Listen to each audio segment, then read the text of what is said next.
My name is Alexson, and I'm your therapist today. This is a series on massage therapy. This particular series, we're going to focus on the scapula, or the rotator cuff. There are several muscles that are attributed to discomfort or any type of tension you may have from the rotator cuff. So that's what we're going to go over today.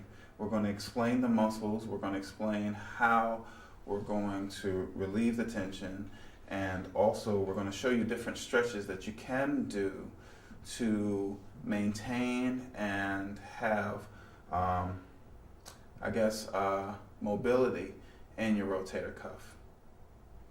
As we begin the massage on the scapula, what we're going to do is we're going to do what we do at the beginning of every massage, especially when dealing with the back. You're going to warm the back up. You can apply oil or creams to the back, depending on the client's preference. Okay? And what we're going to do is we're going to apply strokes up and down the back. The key here is what we're going to do is we're going to do more of like circular motions, or we're going to refer to the scapula more on this particular massage.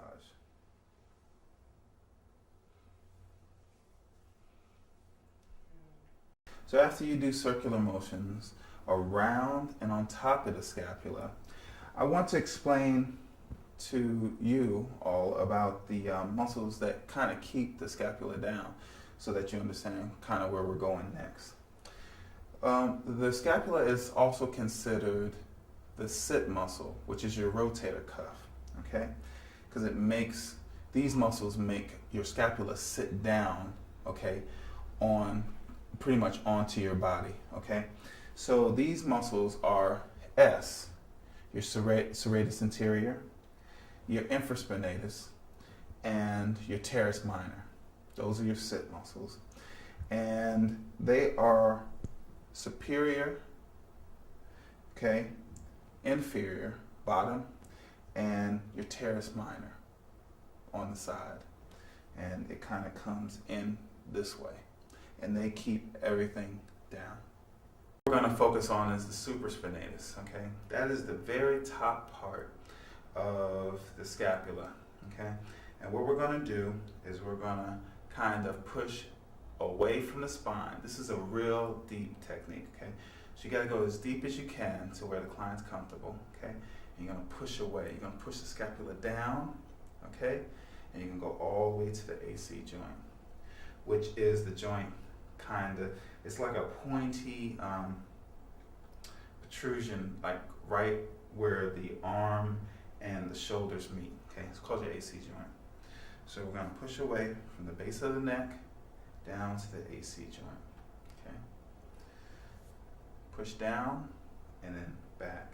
It's almost like we're going the opposite way of the way we went before, trying to hold the scapula in place, but we're going to push down and out towards the AC joint, okay?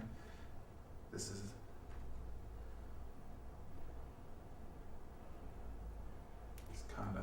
the way it goes. Before we worked on the sit muscles, the muscles that keep the scapula down, okay? But now we're going to kind of like raise the scapula so that we can really get underneath into the scapula. So we're going to do what I call a roll and pull, okay? So what we're going to do is we're going to kind of keep our hand on the walls of the scapula. I have big hands, so I can actually grab the scapula. If you don't, just try your best to stay on the spinal wall of the scapula, and you want to roll the arm out, okay? By rolling it out, what you're doing also is you're pulling, okay? Every time you roll, you pull, okay? And then you just relax, okay? I'm pulling it away now. I'm doing what is not natural for the scapula, but this is the best way for me to get underneath and get that knot out. So pull away from the wall of the scapula and pull out. See? Okay.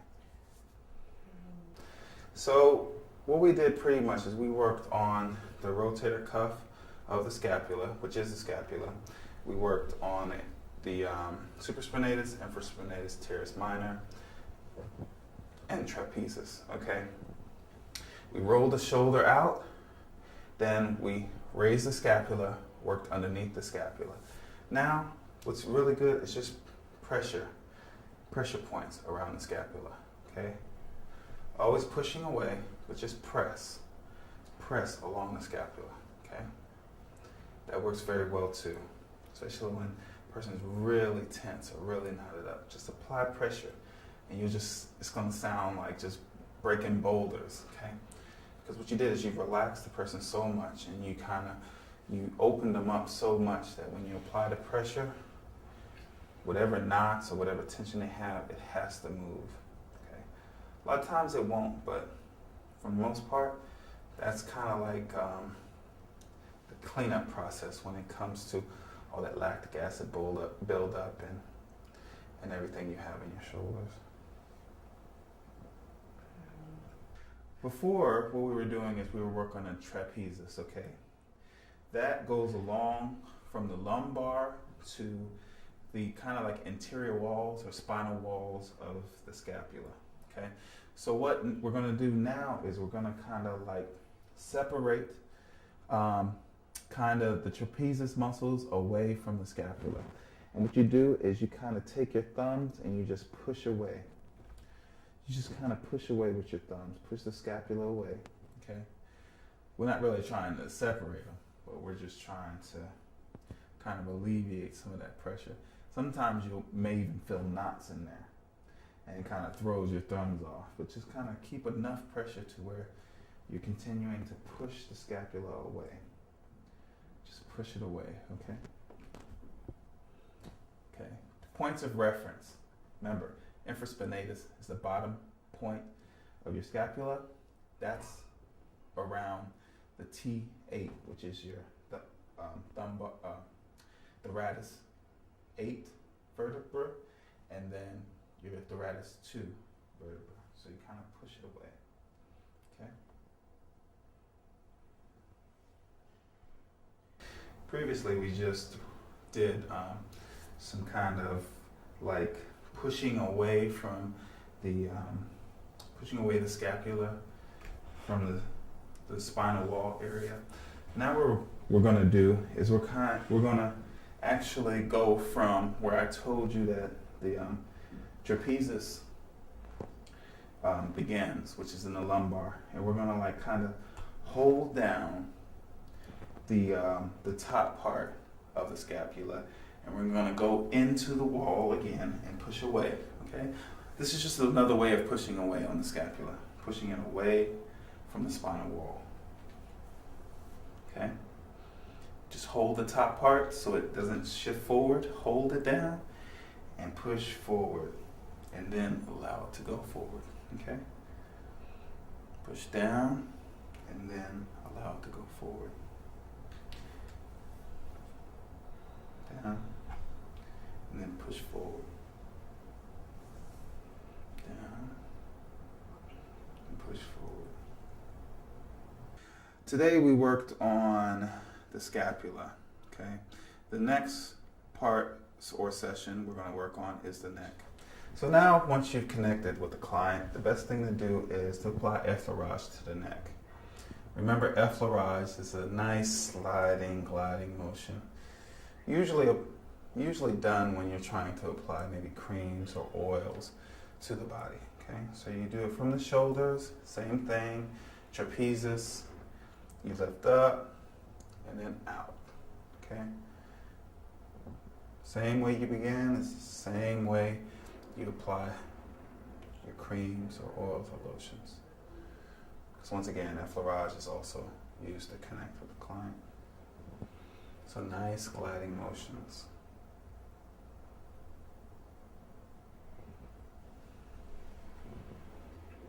So once we applied effleurage, what we're going to do is we're going to focus on the individual muscles that kind of keep the neck elevated. So I just want to show you exactly where these muscles are, okay? You have your levator scapula, okay? That's mainly connected to your shoulders and neck. It's all along here, okay? okay? It's probably one of the tensest muscles you have because that's the muscle that actually keeps your neck elevated, okay? Now you have your sternomastoid, which is in the front, okay? Which, if a lot of people know, this is your sternum, okay? And so it goes up to a muscle in your cheek that's called the mastoid, okay? Then you have your upper trapezius, okay, which is in the very back, okay, most superior muscle in your back. Then you have a point, which is also a muscle, but it's really a point in the back of your neck, the base of your neck, called the occipital, okay?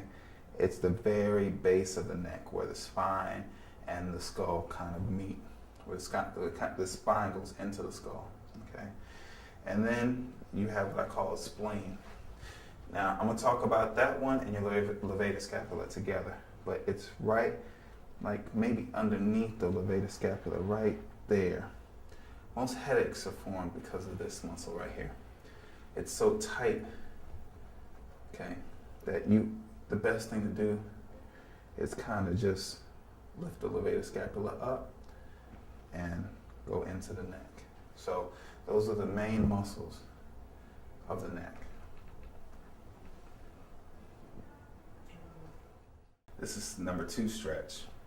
The other stretch we did was we pressed on the base of the occipital. Now what we're gonna do is we're gonna lift the neck up, okay? And we're gonna grab it underneath, okay? And then we're gonna kind of press forward, okay? And then just relax the neck. Just let it relax. Once again, everything begins and ends at the occipital, base of the head, grab it, and then at the top of the head, just push forward. And then relax. 2 or 3 times is good. So go underneath, stop at the occipital, grab the bottom of the head, and then just push forward.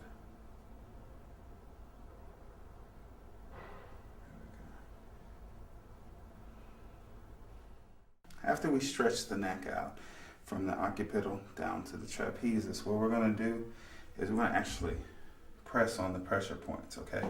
And kind of try to move the knot around. If it doesn't move after that, then there's some other techniques that we're going to do to kind of stretch the neck out and move the knots around. So once again, grab onto the occipital, the base of the neck, okay? Because the whole time we're still stretching. But now I'm just holding down, pushing down. Instead of long strokes, I'm pressing, okay? Pressing all along the trapezius, okay?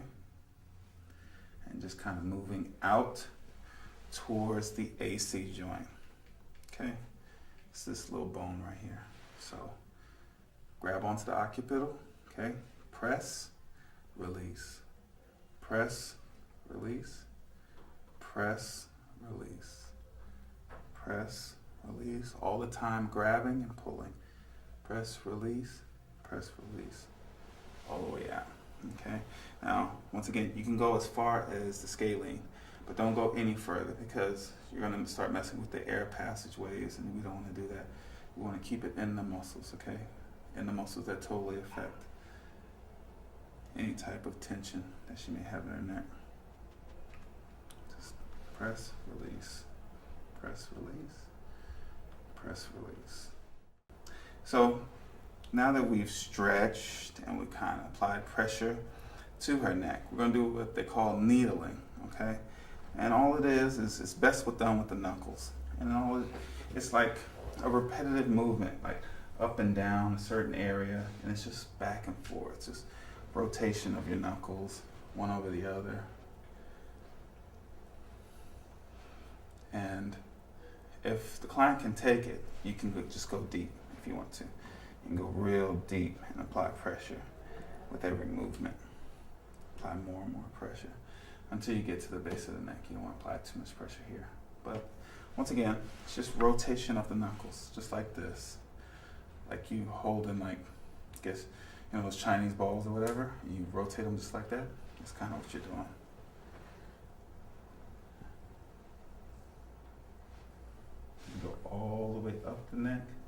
Remember to stay on the outside. Don't go up. Sternomastoid's good to work, but only if you're going to be very specific, very light, and kind of press in there.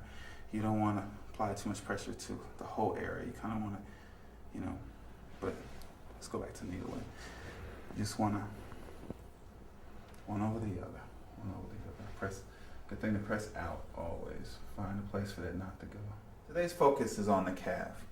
So I just wanted to explain to you the different muscles that attribute to the calf muscle. A lot of people think that it's just this muscle right here, this kind of muscle that kind of is much larger than the bottom part of the leg. Well, really, this right here is the gastrocnemius, okay? It separates into two muscles, same muscle, but it separates into two parts, okay? Lateral, medial, right, left, whichever one you want to prefer to, okay? And then that attaches to a it's called the soleus. That's where the muscle starts to become a tendon. And then as you come to the bottom part of the leg, you have the Achilles tendon, okay? The most vulnerable part of your calf and your leg, okay? Because that is connecting from your calf muscles to the base of your heel or your foot.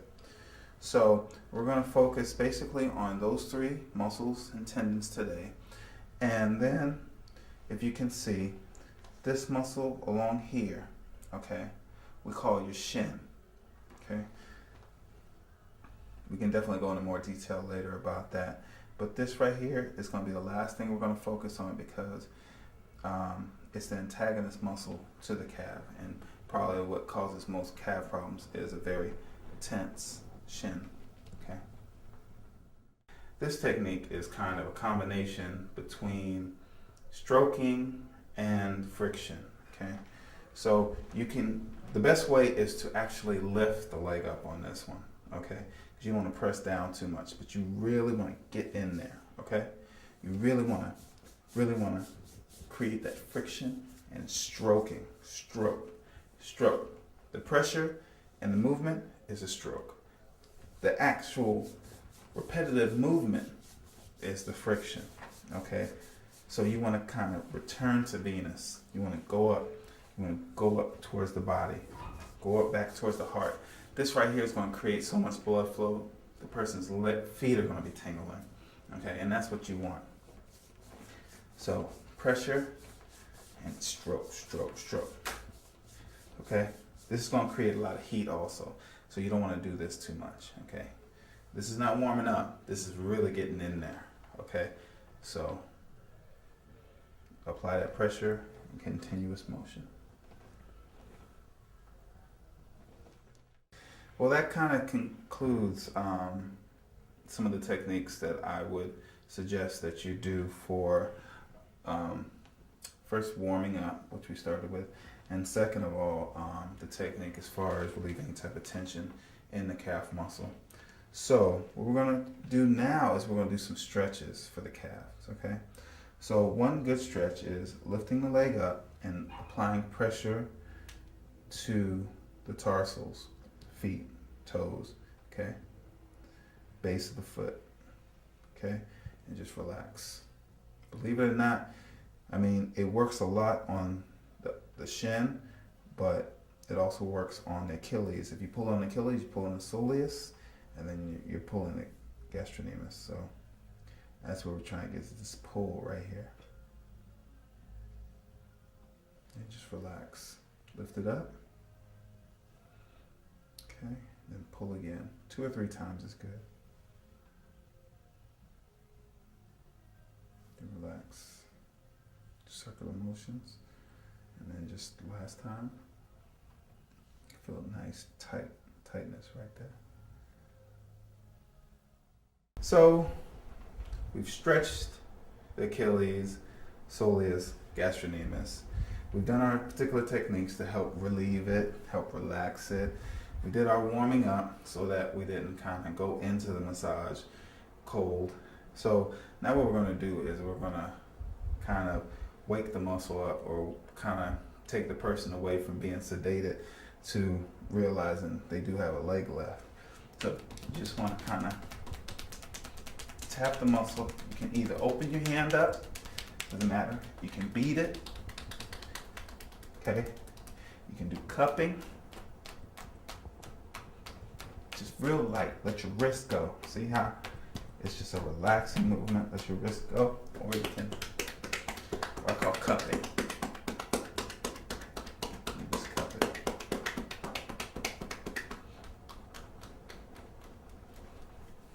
Or you can actually use one hand to kind of beat on it.